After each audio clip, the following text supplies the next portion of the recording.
করছি গাজীপুর জেলা বিএনপি সম্মানিত আহ্বায়ক জনাব এ কে ফজলুল হক মিলন সাহেবকে। বিসমিল্লাহির রহমানির রহিম। সম্মানিত সভাপতি, আজকের অনুষ্ঠানের প্রধান অতিথি বাংলাদেশ জাতীয়তাবাদী দলের সম্মানিত চেয়ারম্যান, গণতান্ত্রিক আন্দোলনের অন্যতম পুরোধা, বাংলাদেশের জনগণের আশা আকাঙ্ক্ষার প্রতীক, স্বাধীনতার মহান ঘোষক শহীদ রাষ্ট্রপতি জিয়াউর রহমানের সুযোগ্য উত্তরসূরি, সাবেক 3 বারের প্রধানমন্ত্রী দেশ নেত্রী বেগম খালেদা জিয়ার সুযোগ্য উত্তরসূরি জনাব তারেক রহমান। আমাদের মধ্যে উপস্থিত হয়েছেন জনাব তারেক রহমানের সুযোগ্য সহধর্মিনী, প্রজ্ঞা, মেধা, মননশীলতা, শালীনতা, ভদ্রতা, আচার অনুষ্ঠানে যাকে বাংলাদেশের মানুষ মডেল হিসেবে গ্রহণ করে, ডাক্তার জুবাইদুর রহমান সহ-নেতৃবৃন্দ, আসসালামু আলাইকুম। কথা কব 3 মিনিট, তার বাইরে না। আমার পয়েন্ট 1, আজকে যদি আমাদের নেত্রী জীবিত থাকতেন, সশরীরে এখানে আসতে না পারলে নির্বাচন উপলক্ষে বিরাট প্রজেক্টর দিয়ে বাংলাদেশের প্রত্যেকটা আসনের কাছে, জনগণের কাছে উনি ঢাকায় থেকেও দোয়া চাইতেন, ভোট চাইতেন।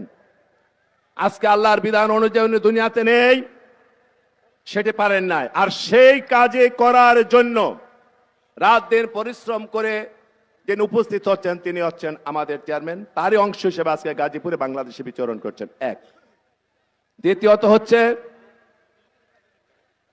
যারা নতুন ভোটার হয়েছেন 15-16 বৎসরে ভোটাধিকার প্রয়োগ করতে পারেন নাই, আপনাদের ভোটাধিকার প্রয়োগের জন্য নেত্রীর জুলুম সহ্য করেছেন, কারারুদ্ধ হয়েছেন। আমাদের চেয়ারম্যান সাহেব বিদেশের বাড়িতে থাকতে বাধ্য হয়েছেন। বিএনপির অসংখ্য নেতা কর্মী নির্যাতন, গুম, খুন, রাহাজানির শিকার হয়েছেন।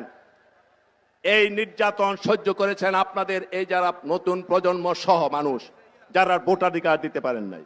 অতএব আপনাদের যারা নতুন প্রজন্ম ভোট দিতে পারেন না, এই ভোটের অধিকার প্রতিষ্ঠার জন্য নেত্রীর এই দুর্বিষহ জীবন যাপন করেছেন, নেতা বিদেশে থেকেছেন।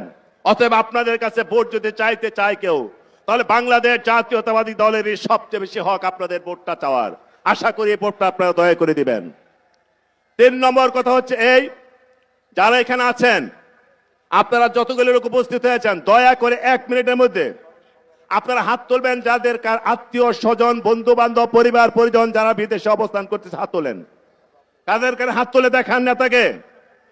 আপনাদের দায়িত্ব আছে এই সমাবেশ থেকে যাওয়ার পরে যারা হাত তুলেছেন প্রত্যেকে আপনাদের প্রবাসী আত্মীয় স্বজন, বন্ধু বান্ধব সচ্ছল, তাদের কাছে আপনারা ব্যালটের মাধ্যমে ভোটের ব্যবস্থা, সেই ভোটটা যেন দানের সৃষ্টি দেয় সেটা বলবেন।